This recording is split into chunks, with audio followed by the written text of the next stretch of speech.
Pharma actually has been focused since quite a few days now. Also now HSBC has came out with a report on Indian pharmaceuticals wherein they are bullish on Cipla, Sun Pharma, Lupin, Torrent and Aurobindo. So what are they saying is for in FY25, so FY25 will be good year for the companies that they cover, which are listed just now.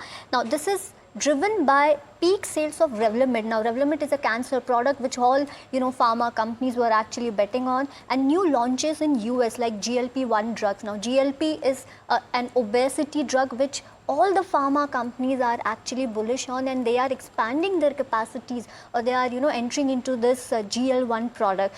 Now so HSBC is saying that this will, so the peak sales will come from your new launches in the US, that is GLP-1, to offset the decline in Revlimid sales. So Revlimid patent will expire in FY27. Now everyone is actually bearish. Now what after Revlimid? So GLP-1 is the one product that they are bullish on, and the focus will be on executing key product launches in the US such as Abrysing for Cipla, then expanding into complex generics like inhalers and peptide injectables, which are actually critical for these companies to support their US growth after the your Revlimid cliff.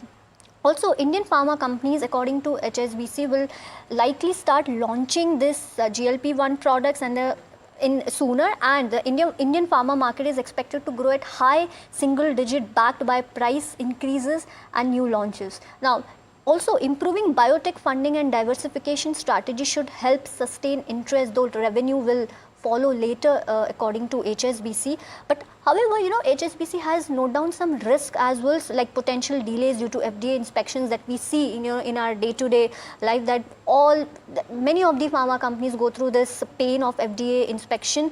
Also, the other risk that HSBC highlighted was intellectual property challenge and rising raw material costs due to geopolitical issues.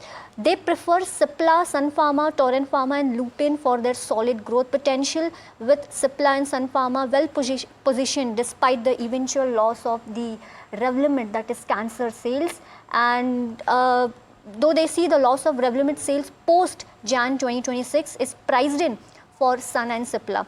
Well, Astha, coming to you again on pharma stocks.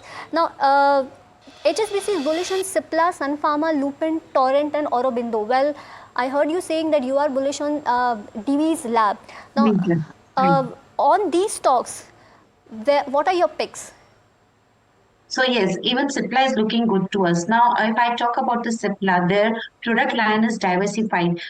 We have their respiratory products, like on the one hand, and on the other hand, there are other chronic therapy, etc. also, which are working for them. So I think that is the major focus for the Cipla. And in fact, the Cipla is also resolving certain regulatory issues, and they are now expanding their product pipeline also. So I think on the back of that, their revenue stream will going to be stable because of the diversification of the product, because of the certain issues which they are now resolving. So and in fact, they have got the clearance from their Goa facility also, if I remember it correctly. So recently they have got the clearance for the Goa facility. So on the back of capacity expansion, new product launches, I think Cipla is well placed to cater the opportunities present in the sector. Now, talking about Sun Pharma, I think the valuations are quite stretched, first of all. So that is one major point about the Sun Pharma.